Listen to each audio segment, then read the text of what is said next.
आप देख रहे हैं 7 बजे 7 सवाल। मैं हूं आपके साथ श्वेता झा। हाथरस में कल 121 बेगुनाह लोगों की दर्दनाक मौत हो गई। ये लोग एक सत्संग में शामिल होने के लिए बड़ी संख्या में एक मैदान में एकत्रित हुए थे, लेकिन वहां लापरवाही और बद इंतजामी की वजह से असमय मौत के मुंह में समा गए। सरकार ने जांच शुरू कर दी है, लेकिन ये सांप के निकाल जाने के बाद लकीर पीटने जैसा ही मामला है। ऐसे में हमारे आज के 7 सवाल इसी मुद्दे से जुड़े होंगे और इसी से जुड़ा आज का हमारा पहला सवाल है। हमारा पहला सवाल है कि हाथरस में 121 मौत का गुनहगार कौन है। हर कोई यही जानना चाह रहा है। आपको बता दें कि मुख्यमंत्री योगी आदित्यनाथ ने घटना की जुडिशियल इंक्वायरी का ऐलान कर दिया है और भरोसा दिलाया है कि सरकार दोषियों को किसी भी कीमत पर नहीं बख्शेगी।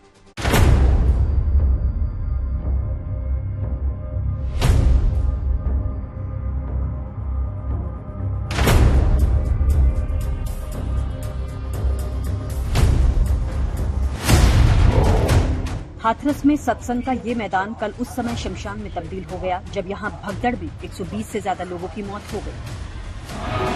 यहाँ पर बड़ी संख्या में लोग अपनी समस्याओं और मुश्किलों से निजात पाने के लिए सूरजपाल उर्फ नारायण साकार के सत्संग में शामिल होने के लिए आए थे, लेकिन यहाँ की बद इंतजामी ने कई लोगों की जिंदगी समय से पहले छीन ली।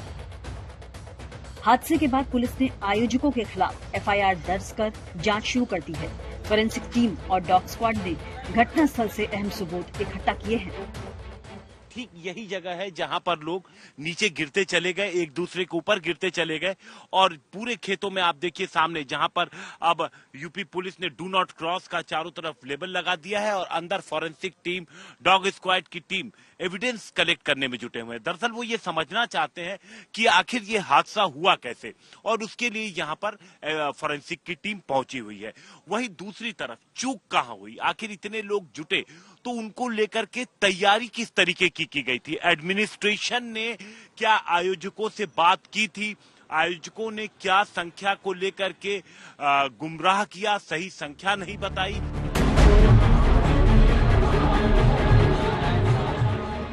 हाथरस जिले के सिकंदराराव कस्बे के नजदीक कल सत्संग कार्यक्रम था, जिसमें सूरजपाल उर्फ भोले बाबा उर्फ नारायण साकार विश्व हरि प्रवचन करने पहुंचता है। 1:30 बजे के करीब जब वो वहां से निकलता है तो उसके बाद भीड़ बेकाबू हो जाती है और भगदड़ मच जाती है। जो लोकल इंटेलिजेंस यूनिट है उसका क्या रोल था, वो क्या कर रही थी, क्योंकि जो लोग भी यहाँ पर पहुंचे 1 लाख से ज्यादा, वो लोग सभी सड़कों से ही तो आए हैं। तो आखिर इंफॉर्मेशन क्यों नहीं पुलिस कलेक्ट कर पाई कि यहाँ पर ज्यादा लोग पहुंच सकते हैं। और ऊपर से जब भी इस बाबा का कोई भी कार्यक्रम होता, अगर पिछला कार्यक्रम जैसे हम लोग जो आई विटनेसेस से बात की, जो लोग यहाँ आए थे, उनका कहना है कि जब भी इसका कोई प्रोग्राम होता है तो बड़ी संख्या में लोग पहुंचते हैं। हाथरस पुलिस ने जो एफआईआर दर्ज की है उसमें मुख्य सेवादार देव प्रकाश मधुकर और अन्य का जिक्र है। इन्हीं को आरोपी बनाया गया है। एफआईआर में आरोप है कि आयोजनकर्ताओं और सेवादारों ने हादसे के बाद पीड़ितों को कोई सहयोग नहीं किया और तो और हादसे के तुरंत बाद उन्होंने जूते, चप्पल और पीड़ितों के दूसरे सामानों को आयोजन स्थल के आसपास के खेतों में फेंककर साक्ष्य छिपाने की कोशिश भी की।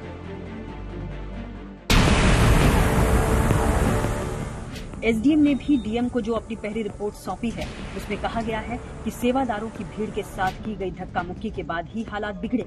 दरअसल आयोजकों ने पुलिस से 80,000 लोगों के जुटने की परमिशन मांगी थी, लेकिन जुट गए लाखों।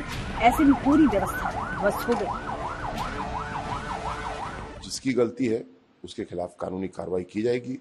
जिसकी प्रशासनिक गलती है, अधिकारियों की या किसी भी एजेंसी की, उनके खिलाफ प्रशासनिक कार्रवाई की जाएगी। आज मुख्यमंत्री योगी आदित्यनाथ भी हाथरस पहुंचे और उन्होंने इस घटना की जानकारी अपने अधिकारियों से ली। मुख्यमंत्री ने अस्पताल में भर्ती जख्मी लोगों से मुलाकात की और उन्हें हर संभव मदद का भरोसा भी दिलाया। मुख्यमंत्री ने भी सेवादारों की भूमिका पर सवाल उठाते हुए कहा कि सेवादार प्रशासन को अंदर घुसने नहीं देते थे और इस हादसे में भी सेवादारों ने यही किया और उन्होंने मामले को दबाने का प्रयास किया और जब हादसा बड़ा हो गया तो वहां से भाग निकले। योगी के मुताबिक एसआईटी इन सभी मामलों की जांच करेगी। इन सभी पहलों को लेकर के राज्य सरकार ने तय किया है कि हम इसका एक जुडिशियल इंक्वायरी भी करवाएंगे और जुडिशियल इंक्वायरी हाईकोर्ट के एक रिटायर्ड जज की अध्यक्षता में होगी। बतौर आरोपी नारायण साकार का नाम एफआईआर में शामिल नहीं है, लेकिन मुख्यमंत्री ने कहा है कि फिलहाल एफआईआर में उन्हीं का नाम दर्ज किया गया है जिन्होंने पुलिस से आयोजन की अनुमति मांगी थी। लेकिन जांच आगे बढ़ने पर और लोगों के खिलाफ भी मामला दर्ज किया जा सकता है। हाथरस से हिमांशु मिश्रा, संतोष शर्मा, राजेश सिंघल और देवेश पाल के साथ bureau report, good news today. इस हादसे के बाद सबसे ज्यादा तलाश हो रही है उस नारायण साकार की, जिसके प्रवचन सुनने के लिए हाथरस में बड़ी संख्या में लोग जुट गए थे। लेकिन फिलहाल उसका कोई अता पता नहीं है। ना तो इस हादसे के बाद उसका कोई बयान सामने आया है और ना ही आयोजकों की तरफ से इस घटना के बारे में कोई जानकारी दी गई है। ऐसे में हमारा दूसरा सवाल इसी से जुड़ा है। हमारा सवाल है कि हादसे के बाद कहां गायब है सूरजपाल। आपको बता दें कि हादसे के बाद सूरजपाल उर्फ नारायण साकार ना तो अपने आश्रम में मौजूद है और ना ही उसके परिवार वालों को उसके बारे में कोई खबर है।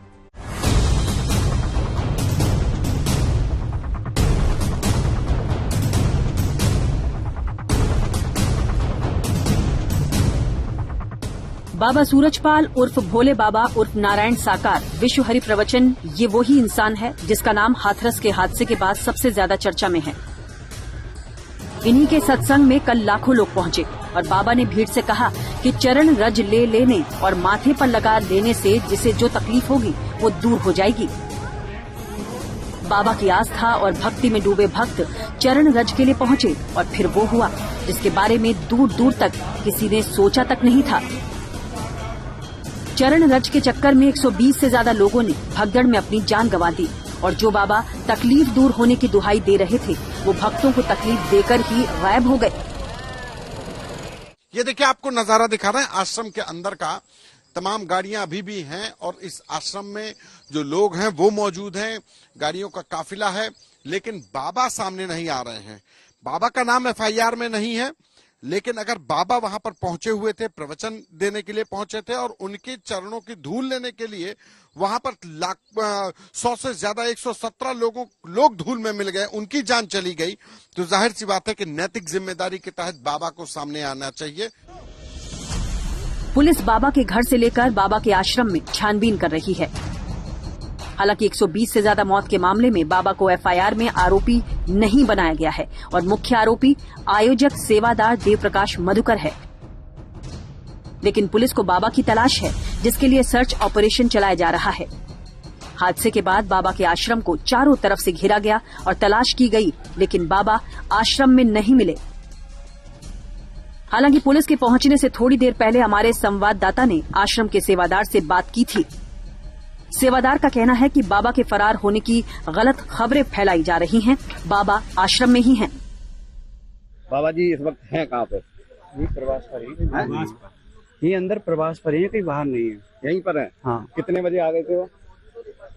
करीब 1:30 बजे समापन हो गया था, तो 2:30-3 बजे करीब 2:30-3 बजे करीब आ गए थे यहाँ पे। हाँ। तब से यहीं पर है। यहीं पर है। नारायण साकार की तलाश जारी है। पुलिस छानबीन कर रही है। बाबा के फरार होने पर हमारे संवाददाता उनके परिवार के पास पहुंचे, जहां उनकी बहन मिली। बाबा की बहन का कहना है कि इस हादसे में नारायण साकार की कोई गलती नहीं है। भाई सत्संग कर रहा है और बिना की गाड़ी गई है, पीछे भाजे है तो बिन्ने देखा दे तुम मर गया, उनने तो कह दे तुम मर गया, पब्लिक क्यों भाजी। नारायण साकार के कार्यक्रम में भले ही सैकड़ों लोगों ने अपनी जान गंवा दी हो, लेकिन उसके भक्तों का विश्वास उसके प्रति अभी तक कम नहीं हुआ है। नारायण साकार ने सत्संग की शुरुआत अपने गांव से ही की थी, जिसके बाद गांव में उनके चाहने और पूजने वालों की संख्या बढ़ी और धीरे धीरे भक्तों की संख्या बढ़ती चली गई। चमत्कार के बारे में शायद सर ये बाहर से जनता इकट्ठी होती है, गांव वाले भी होते हैं, जिसका भला होता है वो भाग भाग के उमड़ के आते हैं यहाँ सब लोग। अपने भक्तों के बीच भोले बाबा के नाम से मशहूर नारायण साकार का असली नाम सूरजपाल है।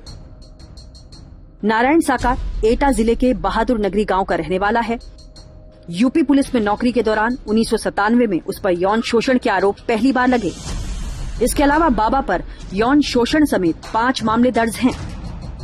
यौन शोषण के आरोपों के बाद सूरजपाल ने सत्संग करना शुरू किया।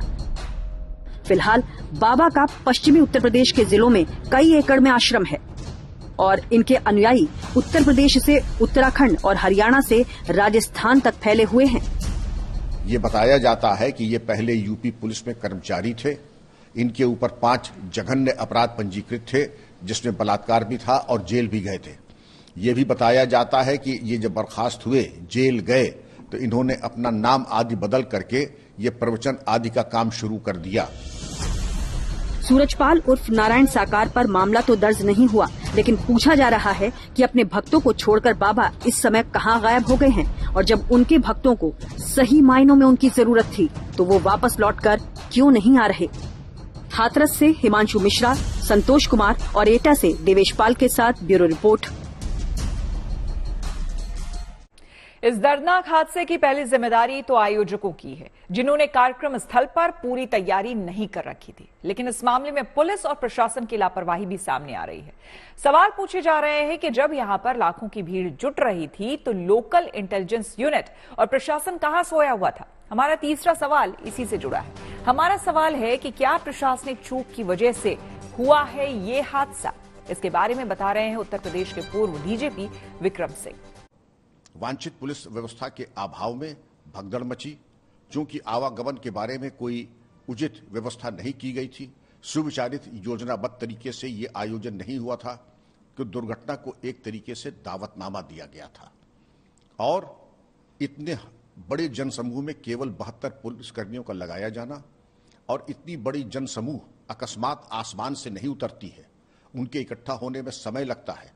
स्थानीय पुलिस की जिम्मेदारी थी कि जब भीड़ इकट्ठा हो रही थी तो उसके ऊपर उनके द्वारा वांछित कार्रवाई, पुलिस बल के रीइंफोर्समेंट्स, कंट्रोल रूम के माध्यम से संचालन, सीसीटीवी आदि और ड्रोन की व्यवस्था से भीड़ नियंत्रण करना चाहिए था। ऐसा कुछ हुआ नहीं।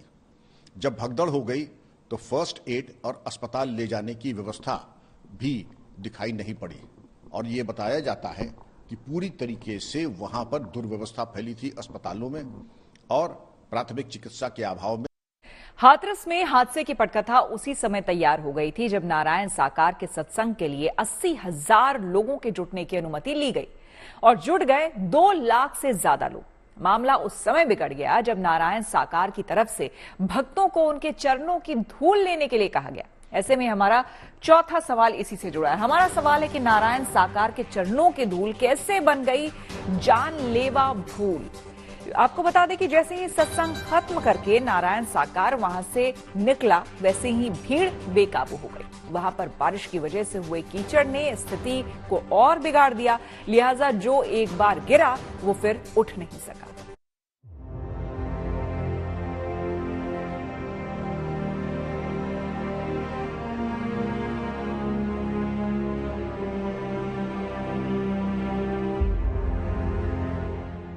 हादसे की दर्दनाक तस्वीरें किसी को भी विचलित कर सकती हैं, इसलिए हम आपको इस दुखद घटना की तस्वीर नहीं दिखा रहे।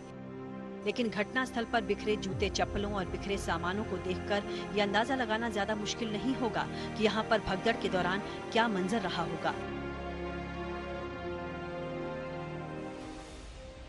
2 जुलाई को हाथरस के रतिभानपुर इलाके में नारायण साकार हरि उर्फ भोले बाबा का प्रवचन था। आयोजन की तैयारी जीटी रोड के किनारे की गई थी। बड़ा सा पंडाल लगाया गया था। बाबा के पंडाल तक पहुंचने के लिए हाईवे से टेंट का ही गलियारा बनाया गया। हाईवे के एक तरफ पंडाल बनाया गया तो दूसरी ओर इस कार्यक्रम में पहुंचने वालों की गाड़ियां पार्क करने के लिए इंतजाम किए गए।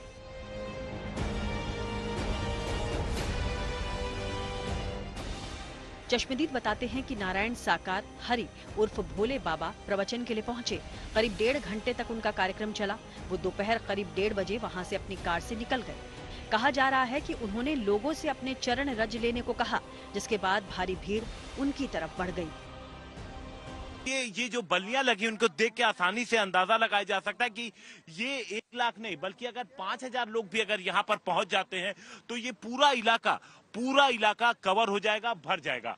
दरअसल घटना स्थल पर सुबह 10 बजे से भारी भीड़ जुटनी शुरू हो गई थी और दोपहर होने तक वहां पर करीब 2 लाख लोग इकट्ठा हो चुके थे। ऐसे में वहां पर भीड़ को संभालने वाली पुलिस के हौसले पस्त हो गए। मेरी ड्यूटी सबसे आगे थी, मंच के आगे, तो एकदम से भीड़ उठी। भीड़ बहुत पब्लिक ज्यादा थी तो महिलाएं बहुत ज्यादा थी, तो मैं महिलाओं को निकाल रही थी बाहर से, दबी हुई थी महिलाएं। फिर मैं भी वहीं गिर गई, मुझे नहीं फिर पता चला किसने कहाँ से फिर किया सब। भीड़ कब उठी थी, क्या हुआ था सत्संग समापन के बाद? हाँ, समापन हो गया था। घटना के बाद नारायण साकार गायब है, लेकिन बाबा के भक्तों की श्रद्धा अभी भी उन पर बरकरार है। प्रशासन जांच की दुहाई दे रहा है। पुलिस ने एफआईआर दर्ज कर कार्रवाई शुरू कर दी है। एसआईटी ने जांच शुरू की है, लेकिन सबसे बड़ा सवाल है कि जिन लोगों ने जान गंवाई है, उनके परिवार वालों को इंसाफ कौन देगा? हाथरस से हिमांशु मिश्रा, श्रेया चटर्जी और संतोष कुमार के साथ bureau report, good news today. हादसे की भयावहता को देखते हुए रूस के राष्ट्रपति व्लादिमीर पुतिन ने भी घटना पर अफसोस जाहिर किया है। इधर इस मामले में जिम्मेदार लोगों पर कार्रवाई करने की मांग को लेकर हाईकोर्ट और सुप्रीम कोर्ट में गुहार लगाई गई है। ऐसे में हमारा 5वां सवाल इसी से जुड़ा है। हमारा सवाल है कि हाथरस हादसे के बाद कोर्ट में क्यों लगाई गई गुहार? इसके बारे में विस्तार से जानकारी दे रहे हैं हमारे संवाददाता संजय शर्मा। ये मामला सुप्रीम कोर्ट में भी एक जनहित याचिका के रूप में आ गया है। सुप्रीम कोर्ट के साथ साथ किसी ने इलाहाबाद हाई कोर्ट में भी एक पत्र याचिका दाखिल की है, यानी पत्र याचिका ये कहें तो इलाहाबाद हाई कोर्ट के चीफ जस्टिस को एक वकील ने चिट्ठी लिखी है, गौरव द्विवेदी ने, और उसमें उन्होंने इस पूरी घटना की जांच और एहतियाती उपाय करने का आदेश देने की बात कही है। सुप्रीम कोर्ट की बात करें तो वकील विशाल तिवारी ने एक जनहित याचिका दाखिल की है। जनहित याचिका में उन्होंने कई मुद्दे उठाए हैं। उन्होंने पहले तो ये कहा है कि इस पूरी घटना की जांच एक निष्पक्ष और उच्च स्तरीय एजेंसी से होनी चाहिए, जिसकी निगरानी सुप्रीम कोर्ट के मौजूदा जज या कोई सेवानिवृत्त जज को इसकी जिम्मेदारी सौंपी जाए। इसके साथ ही उन्होंने कहा है कि जो इसके लिए जिम्मेदार हैं, आयोजक और प्रशासक, जिम्मेदार लोगों के खिलाफ कड़ी कार्रवाई करने का आदेश सुप्रीम कोर्ट दे। अब ये देखना दिलचस्प होगा कि अदालत उनकी इस गुहार पर कब तक सुनवाई का समय देती है, या फिर ये भी मामला 8 जुलाई को जब नियमित सुनवाई के लिए अदालत लगभग 50 दिनों से ज्यादा दिनों के ग्रीष्मावकाश के बाद खुलता है, उस समय ये सुनवाई होती है या अवकाशकालीन पीठ इस मामले की सुनवाई करती है, ये देखना होगा। हादसे के बाद पहली बार नारायण साकार ने अपनी पहली प्रतिक्रिया दी है और मृतक के परिवार वालों के प्रति गहरी संवेदना व्यक्त की है। नारायण साकार के मुताबिक उनके कार्यक्रम में असामाजिक तत्वों ने गड़बड़ी फैलाई है और वो उनके खिलाफ कानूनी कार्रवाई करेंगे। इस घटना के बाद सियासत भी तेज हो गई है। हमारा 6ठा सवाल इसी से जुड़ा हुआ है और हमारा सवाल है कि हाथरस हादसे पर मरहम की जगह सियासी जख्म क्यों? आइए आपको सुनाते हैं कि इस मामले पर कैसे एक दूसरे पर आरोप प्रत्यारोप लग रहे हैं। कुछ लोगों की एक प्रवृत्ति होती है कि इस प्रकार के दुखद और दर्दनाक घटनाओं में भी वे राजनीति ढूंढते हैं, और ऐसे लोगों की एक फितरत है कि चोरी भी और सीना चोरी भी। यह हर व्यक्ति जानता है कि सज्जन के फोटो किसके साथ में है। कि अगर अनुमति 50,000 की थी तो प्रशासन क्या सो रहा था क्या? क्यों जाने दिया लोगों को? अगर उनके पास अनुमति थी तो बैरिकेडिंग कहाँ थी, रोकने के इंतजाम कहाँ था? और अगर इस तरह के लोग आ रहे थे तो अपनी फोर्स क्यों नहीं बढ़ाई उन्होंने? और उनको जानकारी देनी चाहिए आयोजकों को कि आपके आयोजन की वजह से इतने बड़ी संख्या में लोग आ रहे हैं, इनके इंतजाम के लिए हम क्या करें? प्रशासन को तैयारी करनी पड़ती है। इसलिए अपनी जिम्मेदारी किसी और के सर पर न मढ़े। इस घटना के बाद कल आगरा में होने वाला नारायण साकार हरि के कार्यक्रम को मिली अनुमति प्रशासन ने रद्द कर दी है, लेकिन सवाल है कि हमारे यहां भीड़ से निपटने के इंतजामों पर चिंतन क्यों नहीं किया जाता? हमारा 7वां और आखिरी सवाल इसी से जुड़ा हुआ है। हमारा सवाल है कि भारी भीड़ वाली जगहों पर हादसे को रोकने के क्या उपाय हो सकते हैं? आपको बता दें कि भीड़ की वजह से होने वाले हादसों के लिए भारत में नेशनल डिजास्टर मैनेजमेंट अथॉरिटी ने भीड़ के प्रबंधन पर कई बार सुझाव दिए थे। इसके बारे में बता रहे हैं एनजेएमए के पूर्व सदस्य जेके बंसल। जब ऐसी गैदरिंग होती है तो एक डिजास्टर मैनेजमेंट प्लान बनाया जाता है वहां के लिए, क्योंकि 2005 के बाद में जो डिजास्टर मैनेजमेंट एक्ट हुआ है उसमें हमने गाइडलाइंस बनाई थी कि जब इस तरह की गैदरिंग है जहां कोई हादसा होने की संभावना है, वहां पहले से ही एक प्रिपेयर्डनेस होनी चाहिए। प्रिपेयर्डनेस में minimum standard of food, hygiene, sanitation, water, shelter, ये सब चीजें बहुत जरूरी हैं और उसका इंतजाम करना बहुत आवश्यक है। इसके साथ साथ में वहां से जो लोगों की आवाजाही है, मूवमेंट है, वो सब कुछ होनी चाहिए। तो इन चीजों को देखते हुए एक दूसरी बात और है, ये एक तरह का मैन मेड डिजास्टर है। तो मैन मेड डिजास्टर का जो जो मैनेजमेंट है वो कम्युनिटी बेस्ड डिसास्टर मैनेजमेंट होता है। ये कम्युनिटी सबसे पहले फर्स्ट रेस्पॉन्डर होती है, उनको एक ट्रेनिंग, कम्युनिटी अवेयरनेस होनी चाहिए। तो जो हाँ डिसास्टर की जो एक तैयारियां हैं जिसमें हम कहते हैं prevention, mitigation, preparedness, response, recovery, और ये जो फॉलो करना बहुत आवश्यक है। तो इसी के साथ 7 बजे 7 सवाल में मेरे यानी कि श्वेता झा के साथ फिलहाल इतना ही। देश दुनिया की तमाम पॉजिटिव खबरों के लिए आप देखते रहिए गुड न्यूज टुडे।